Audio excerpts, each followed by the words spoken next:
Hello and welcome to this issue briefing, which will look at how companies, governments, jurisdictions and local communities can scale up forest conservation. My name is Nicole Schwab. I'm the co-director of Nature-Based Solutions at the World Economic Forum, and I will be moderating today's session. There is no tackling climate change without forests. Deforestation alone is responsible for nearly 15% of global CO2 emissions. Conversely, natural climate solutions, which include forest conservation and restoration, can provide 1/3 of the mitigation needed to limit global warming to 1.5 degrees. Last year's climate conference in Glasgow, COP26, was a step in the right direction for forests. 141 countries joined the Leaders' Declaration on Forests. The LEAF Coalition announced their first $1 billion investment commitment for forest countries, and the 12 largest traders and processors committed to a roadmap to achieve 1.5 degrees, enabling further progress in eliminating commodity-driven deforestation. At the same time, we are witnessing a major expansion in the voluntary carbon markets. Transactions reached over 300 million tons last year, valued at over $1 billion. The market demand is expected to continue growing at least tenfold over this decade, with forestry credits contributing to at least half of the transactions as more high-integrity and large-scale or jurisdictional projects emerge steadily. And that's what we want to talk about today. Jurisdictional approaches to REDD+, which stands for Reducing Emissions from Deforestation and Forest Degradation, and how such landscape approaches can offer the potential to convene diverse stakeholders around common environmental, social and economic goals, unlock funding at scale through results-based payments such as carbon credits, and enable co-benefits for the local communities maintaining the forests. The World Economic Forum is launching a new white paper on the subject of jurisdictional REDD+ next week called Forests for Climate, Scaling Up Forest Conservation to Reach Net Zero. And I now have the pleasure to introduce our panel, who will share their views on the way forward with jurisdictional REDD+, integrity, scale, and opportunities for private sector investment. Joining me today are Frances Seymour, Distinguished Senior Fellow at the World Resources Institute, Aaron Bloomgarden, the CEO of Emergent and the LEAF Coalition, Fernando Sampaio, Executive Director of PCI Institute, and Jamie Mulligan, Senior Scientist at Amazon. Thank you for joining us. And let me turn to you first, Frances. Can you tell us a little bit about jurisdictional approaches and how these have been evolving towards high integrity solutions? Well, thanks, Nicole, and thanks so much to the WEF for hosting this session on such an important topic. You know, we made an enormous amount of progress in evolving REDD+. When we first started talking about it 15 years ago, forest carbon credits were exclusively being produced at the project scale. And while project scale interventions will certainly continue to be needed to address deforestation and promote restoration, there's been a growing realization that standalone projects can't, in and of themselves, address the underlying drivers of deforestation, and certainly not at the required scale. It's clear that we have to incentivize governments to do what only governments can do, such as enforce the law, since so much of forest loss is actually illegal. And crediting forest carbon at the scale of large jurisdictions really helps to manage many of the risks to environmental integrity in the REDD+ space.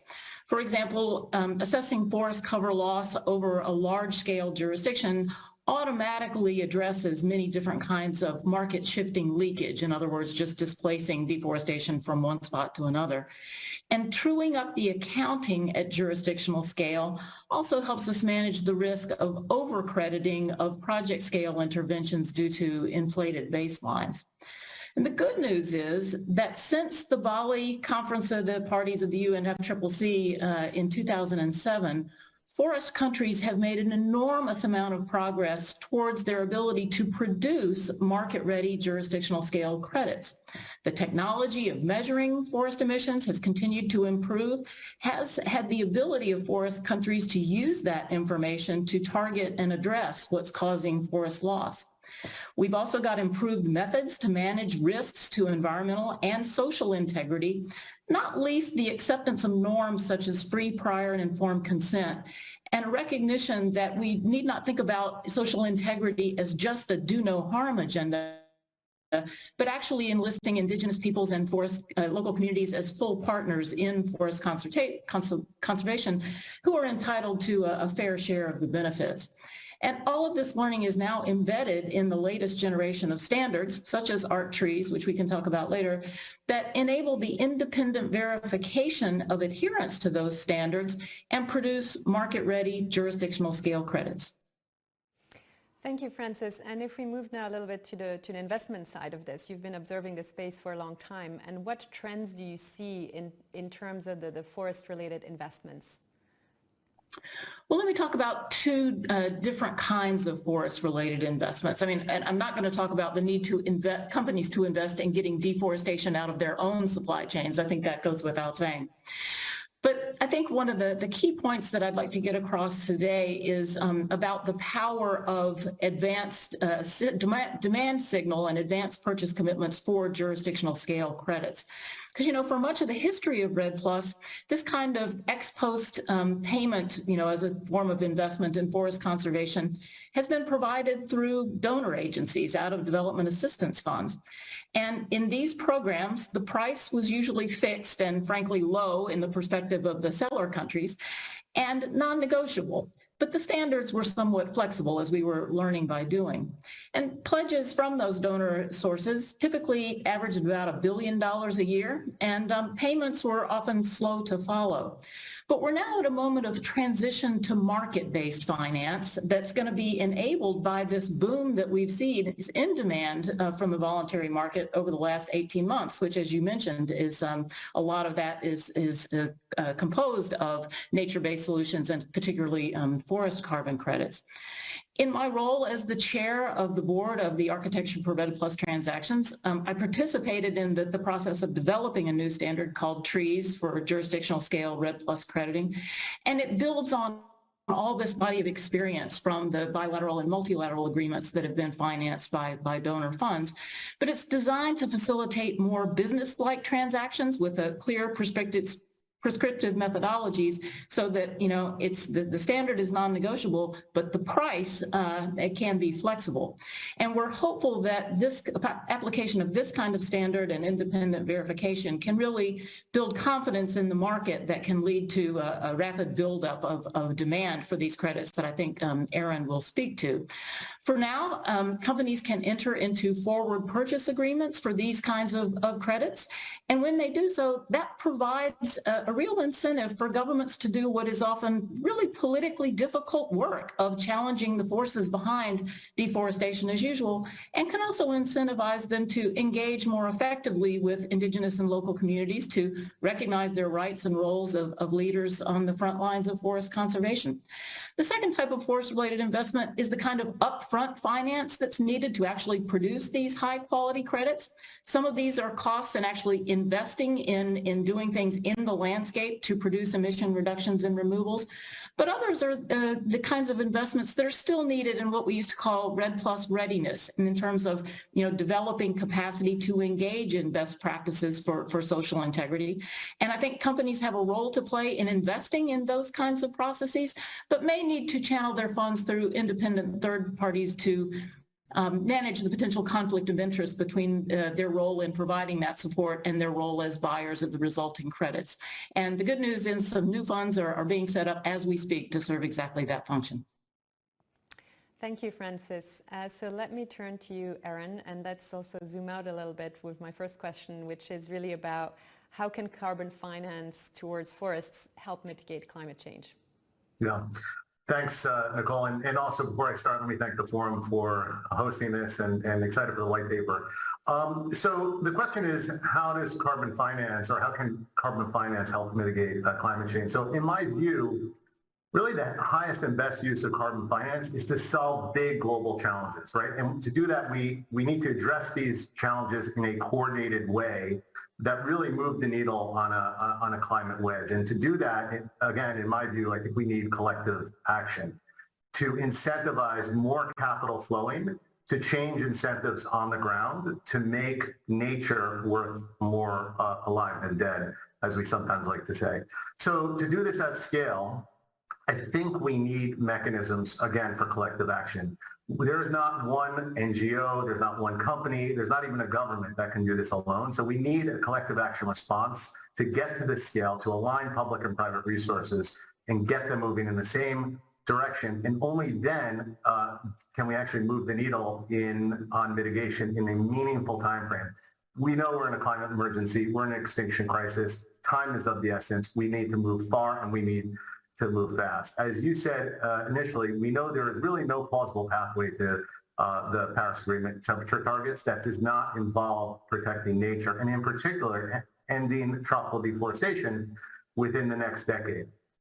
We can do all the other things to decarbonize the economy, but if we don't reverse deforestation, a 1.5 degree future really is not in the cards. So protecting nature is urgent, effective, and essential, not only for climate mitigation, but also for all the other co-benefits that intact ecosystems provide for local communities and the planet.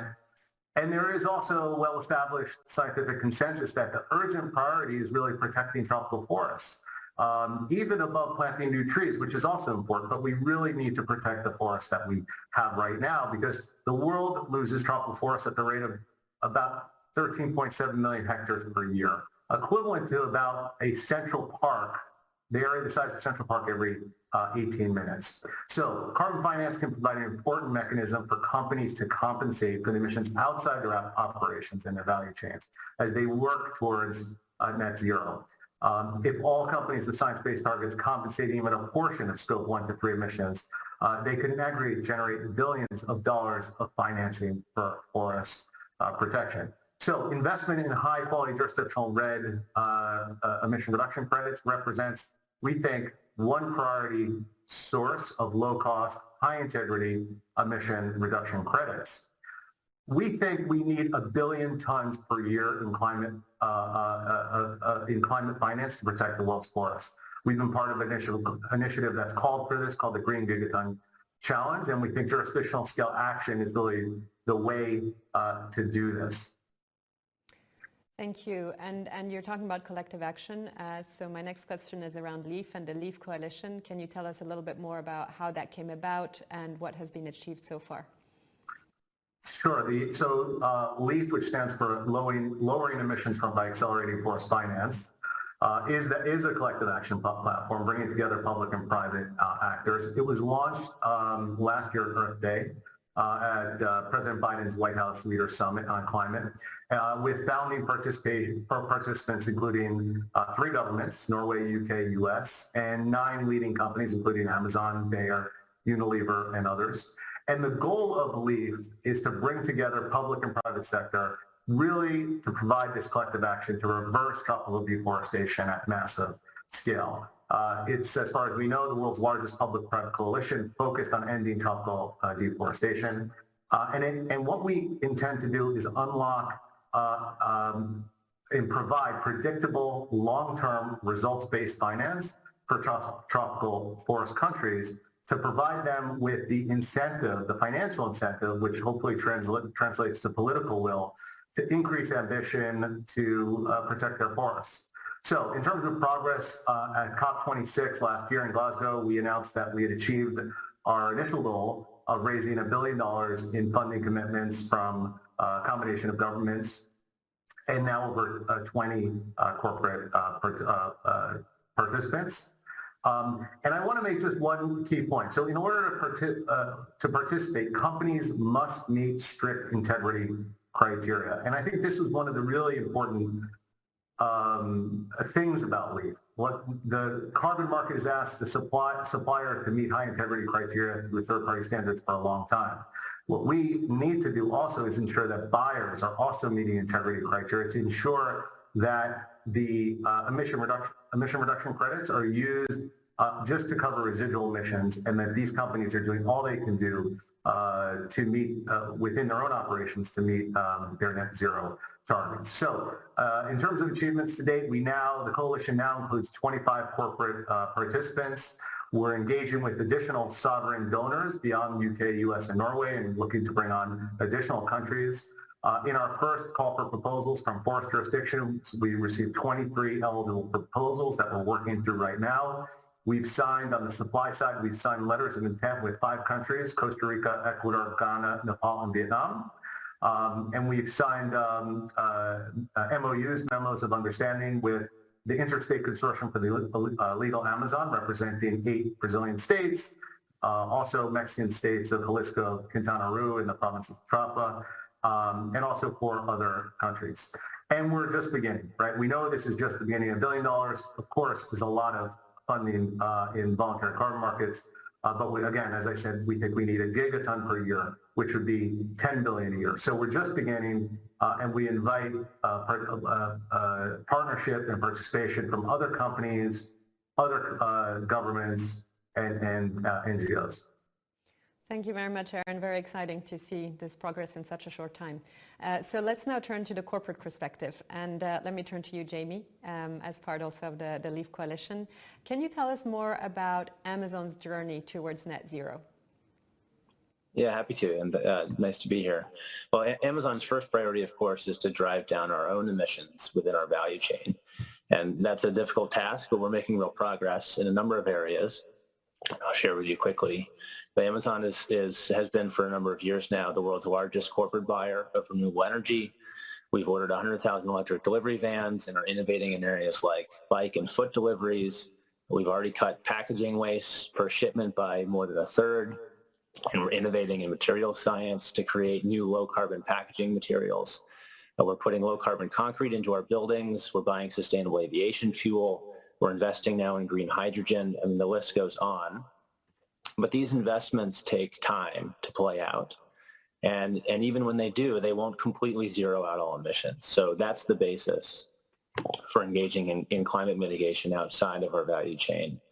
And if we're going to invest real money outside of our value chain, we wanted to start with the biggest and most urgent gaps to the Paris targets and mount an effort that we think could actually make a difference at a global scale. So with that in mind, Amazon worked together with the governments of Norway, United Kingdom, United States, and alongside our friends at Emergent and Aaron here to co-found the LEAF Coalition. And we're joined now by dozens of other companies. But we're also making and looking ahead to long-term investments in carbon removals. But over the course of the next decade, there's really no better place and more urgent place for us to put our investment than reducing deforestation. Thank you. And from from your perspective and what you've seen in terms of encouraging more companies to join, what needs to change or what needs to improve in the carbon finance system if we are to reach the type of scale that Aaron was talking about in terms of getting more companies to invest in forest-related climate strategies? Yeah, I mean, an objective is scale, but in order to get scale, we need scale. We need a carbon market that has scale. There are a lot of buyers, I think, that are sitting on the sidelines because the market's not big enough to accommodate them. So we need scale and we need trust. And right now in the carbon market, we have neither, frankly. So if you're a big business and you're implementing an ambitious decarbonization plan, it should be straightforward for you to also compensate for your emissions while that plan plays out. To buy the number of carbon credits that you need to do so, and to have confidence that those credits represent what they claim to, and to know that your stakeholders can trust that as well. So today, big companies can't do this, and it's a major impediment to climate finance. And that was an impetus for LEAF. Everyone who helped to build the LEAF Coalition will tell you the reason they did it was to save the rainforest, and that's true. But it's also geared in part to address the scale problem in the carbon market and in part to address the trust problem. The LEAF alone could be larger than the entire voluntary carbon market is today, but by multiple. And the crediting approach in the core protocol we're using in LEAF is pioneering relative to how the market operates today. The credits are only issued for actual reductions in deforestation rates over time. wall-to-wall across entire large jurisdictions. It is a change in the game. It's almost a different currency, frankly. And I'll just add, if I may, and echo some of Francis's upfront points. There are lots of advantages to the jurisdictional approach, but what resonates most clearly to me is the theory of change, and that's ultimately why I'm here, is to create change. The science says we have to halt deforestation within the decade. Well, there's no end game on deforestation without effective government policy. Project-Based REDD has been doing very important work in places all over the world for many years and needs to continue to do so. But no matter how many NGOs we send into the forest, we still need legal protections for the forest. We need enforcement of those legal protections. We need recognition of indigenous rights. We need better natural resource planning. All of those are public sector mechanisms. And so if you want more than incremental change, you have to support action by governments.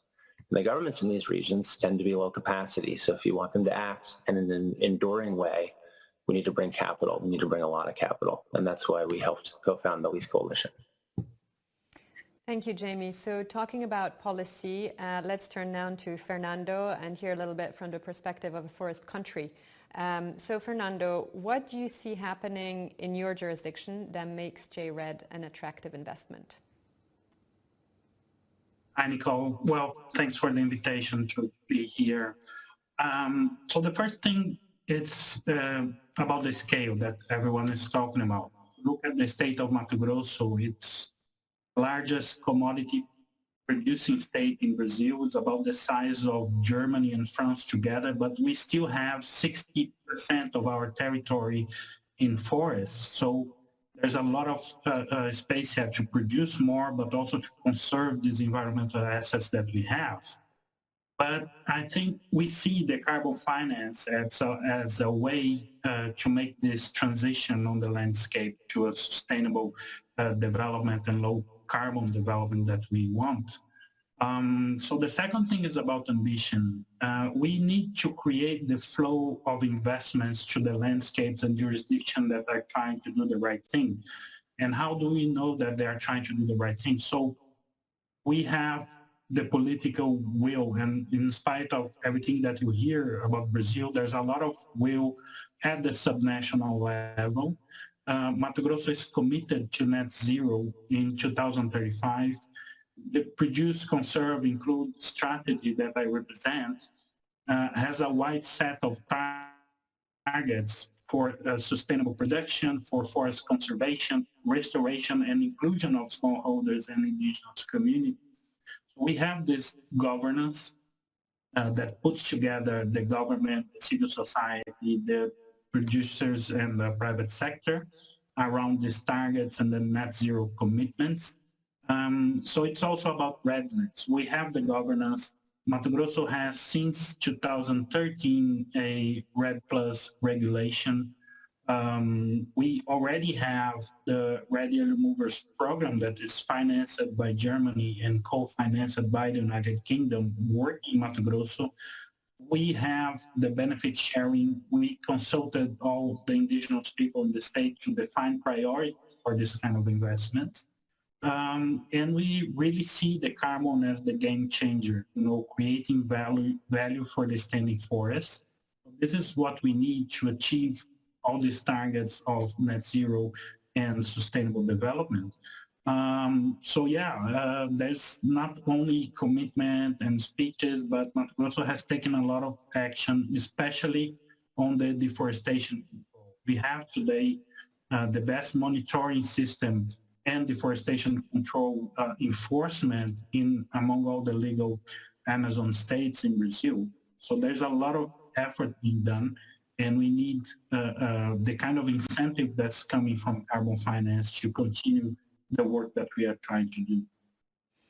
Thank you, Fernando. And you mentioned consultation with indigenous communities. Can you say a little bit more about that and about how this approach can help to support sustainable livelihoods for local communities and indigenous peoples?